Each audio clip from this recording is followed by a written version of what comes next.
تخيلوا كده بنص كيلو من صدور الفراخ هنعمل العظمة ديت. أكلة اقتصادية من الدرجة الأولى وموفرة جدا وسهلة وسريعة وطعمها مميز.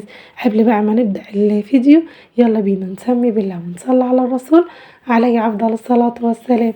وما تنسيش تعملي لي لايك وكومنت كده حلو بيفرحني أوي كومنتاتكم. وما تنسوش اشتراك في قناتي على اليوتيوب. يلا بينا نبدأ الوصفة بتاعتنا بقى. هحتاج معايا نص كيلو من صدور الفراخ متقطعة ومغسولة كويس جدا. هاخدها بقى وافرمها في الكبة بتاعتي لحد ما تنعم تماما. شايفين شكلها ناعم ازاي؟ اخدها بقى افضيها واحطها معايا في الطبق. واحتاج معايا بقى بصلاية وفلفل اخضر وفلفل احمر وفصين من الثوم وحبة من البقدونس، واخدهم برضو افرمهم معايا في الكبة لحد ما يتفرموا ناعم خالص. هاخدهم بقى اصفيهم كويس لحد ما المية تنزل كلها من الخضار بتاعي. انا هحتاج المية بتاعتي ما ترموهاش، اركنوها بس على جنب كده. هقول لكم هنعمل بيها ايه، وهنعمل بيها حاجة خطيرة جدا. بعد كده هجيب طماطمية مبشورة واحطها معايا على البانيه والخضار بتاعي.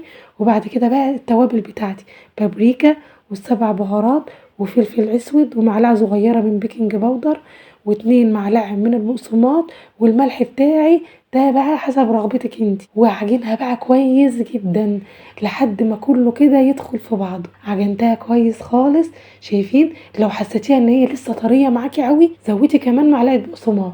لقيتيها حلوه معايا اهو زي ما انتوا شايفين، يبقى كده حلو جدا. انا عن نفسي محتاجتش بقسماط.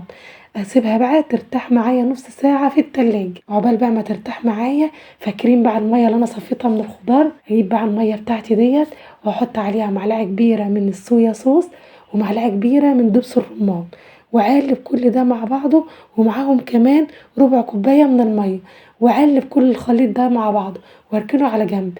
الاكله دي بقى هتحتاج معايا كده سلطه بابا غنوج.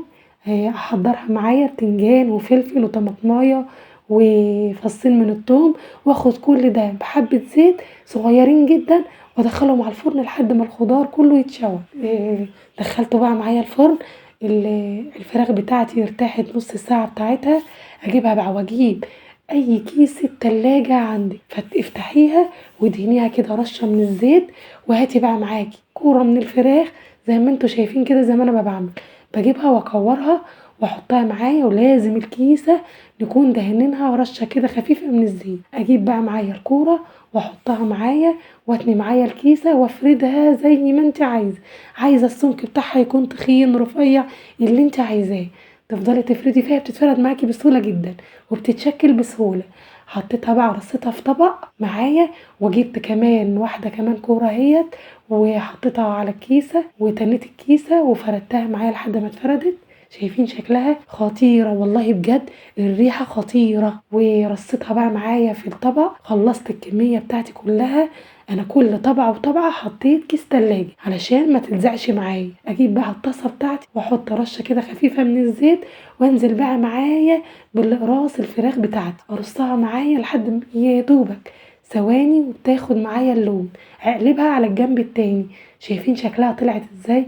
خطيرة. اخلص الكمية كلها بقى، والكمية كلها هي خلصت معايا. شايفين اصلا لونها عامل ازاي؟ لونها خطير يا بنات. خلصت الكمية كلها بقى.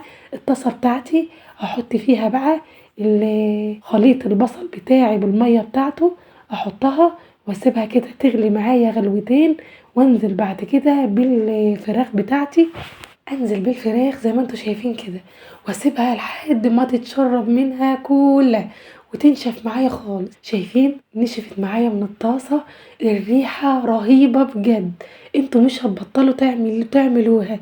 غدا منقذ وسهل جدا.